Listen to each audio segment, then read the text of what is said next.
Je bénis le Seigneur pour votre vie et pour ce moment prophétique. Le Seigneur a un message pour nous en tant qu'enfants de Dieu, pour tout le corps du Christ. Ce message est un message très important et j'aimerais que tout un chacun de nous veillions à cela. Bien-aimés dans le Seigneur, le 30e jour du 10e mois de l'année 2024, alors que j'étais dans la présence de Dieu, Dieu me fait voir une vision. Et Dieu m'a parlé sur notre nation, la nation béninoise. Bien-aimés dans le Seigneur, nous sommes dans une saison où nous devons être vigilants, éveillés. Je vais faire court pour que cette vidéo ne pèse pas trop. Mais si nous ne prenons pas garde et que nous faisons ce que le Seigneur nous demande, nous allons revoir encore cette vidéo l'année 2025 avec les révélations, la prophétie que le Seigneur a libérée. Bien-aimés dans le Seigneur, nous devons savoir que nous n'avons pas négligé ce message. Ce message est un avertissement pour la nation béninoise.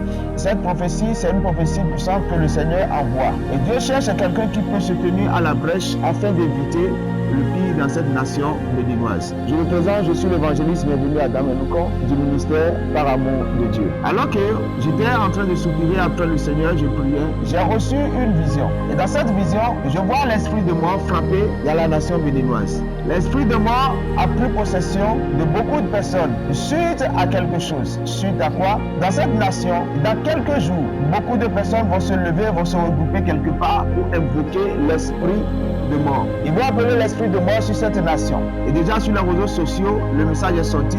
Les gens partagent déjà que sous peu, ils vont appeler l'esprit de mort sur cette nation. Ils vont faire des libations. Et quand ils seront en train de le faire, une porte du royaume des morts s'ouvrira sur cette nation. Bien-aimés dans le Seigneur, soyons éveillés. Écoutons attentivement ce message. Ils ont prévu invoquer des esprits de ceux qui ne sont plus là. Mais quand nous allons dans le livre de Deutéronome, au chapitre 18, à partir du verset 9 jusqu'au verset 14, nous voyons que Dieu nous donne des avertissements sur la magie et sur la divination, sur ces invocations. Et si nous ne prenons pas garde, les conséquences vont frapper cette nation. Nous pouvons constater qu'à la fin de cette année, jusqu'à l'année 2025, il y aura beaucoup de cas de mort, beaucoup d'accidents, beaucoup de décès dans cette nation. Si nous ne prenons pas garde, si nous allons aussi dans le livre de 1 Samuel 28, nous allons constater que Saül a invoqué l'esprit de mort de Samuel.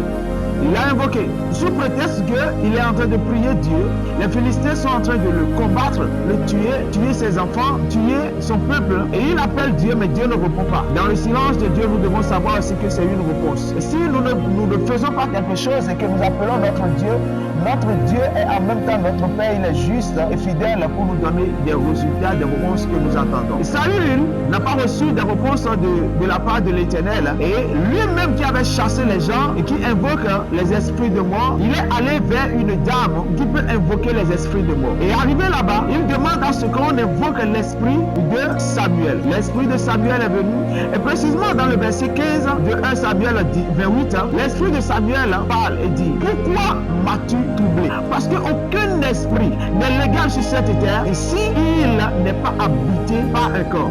Donc les invoquer pour qu'ils puissent venir sur cette terre, leur parler ou bien faire des sacrifices, et c'est d'attirer, c'est d'ouvrir une porte puissante de mort. C'est pourquoi on ne se prosterne pas pour invoquer les morts. Et Saül a parlé. Oui, je t'ai invoqué parce que le Seigneur, l'Éternel ne m'écoute pas, il ne me répond plus. Qu'est-ce que Samuel lui a dit? Samuel lui a dit: mais si l'Éternel ne te répond pas, est-ce que c'est à moi de te répondre? Aujourd'hui, si Dieu ne vous répond pas, ce n'est pas les esprits de mort, ce n'est pas la mort, ce n'est pas des esprits bizarres qui vont vous répondre. Nous devons nous repentir. Et alors que je priais, j'ai reçu que alors qu'ils vont invoquer l'esprit de mort sur cette nation et que la mort va commencer par frapper, la seule solution que nous avons, c'est que le corps du Christ se lève, que nous nous levons et qu'il y ait l'union dans le corps afin de prier véritablement. Il y a quelques mois, lors des Jeux Olympiques, ils ont invoqué l'esprit de mort. Ils se sont moqués de notre Seigneur Jésus. Ils ont fait la Sainte Seine comme ils veulent. Ils se sont moqués du Seigneur Jésus. Et Dieu a donné une révélation à nos pères. Et il y a eu un temps de 40 jours. Cette fois-ci, c'est pour la nation béninoise. Il faut que nous nous levons en tant que le corps du Christ et que nous prions. Qu'il n'y ait pas de différence entre nous. Si c'est Jésus que nous acceptons, si c'est Jésus que nous prions, si c'est Jésus que nous prêchons, si c'est le Jésus de la Bible, il faut que nous nous unissons et que nous prions pour cette nation béninoise. Pourquoi? Parce que la paix qui est restée dans cette nation depuis des années, cette paix s'en va petit à petit. Et cette paix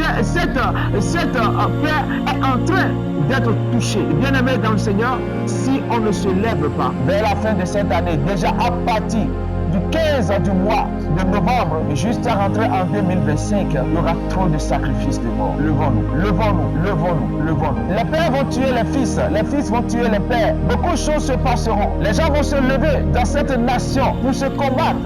Il y aura des crimes que nous n'avons jamais commis dans cette nation. L'injustice va prendre place. Les pleurs, les grincements des dents, beaucoup de choses se passeront. Bien-aimés dans le Seigneur, nous sommes le corps de Christ. Nous sommes la puissance de Dieu, l'autorité de Dieu. Dieu a envoyé son autorité à nous, sa puissance à nous. Et c'est à nous de parler. Dieu veut que nous parlons, il veut que nous prions, il veut que nous manifestons afin que lui il puisse garder toujours sa main puissante sur cette nation béninoise. Quand on parle du Bénin, c'est que nous sommes bénis. Mais si nous refusons ou nous rejetons cette bénédiction, ce sera compliqué pour nous. Que vous soyez des pères fondateurs des églises ou non, que vous soyez des pasteurs, des apôtres, des bishops, des quadribishops ou autres, ou des simples chrétiens, unissons-nous dans la prière. Prions, prions, intercédons, faisons la sainte scène. À partir de maintenant, prions. Il y a encore la pluie qui tombe dans cette nation béninoise à pareille heure. Priez, et chaque fois que la pluie tombe, transformons les gouttes de l'eau qui tombe sur cette terre, transformons ça en le sang de notre Seigneur Jésus, afin que notre sol et cette terre soient remplies du sang de Jésus, afin que la paix puisse demeurer. Bien-aimés dans le Seigneur, je suis à la fin du message que le Seigneur m'a donné.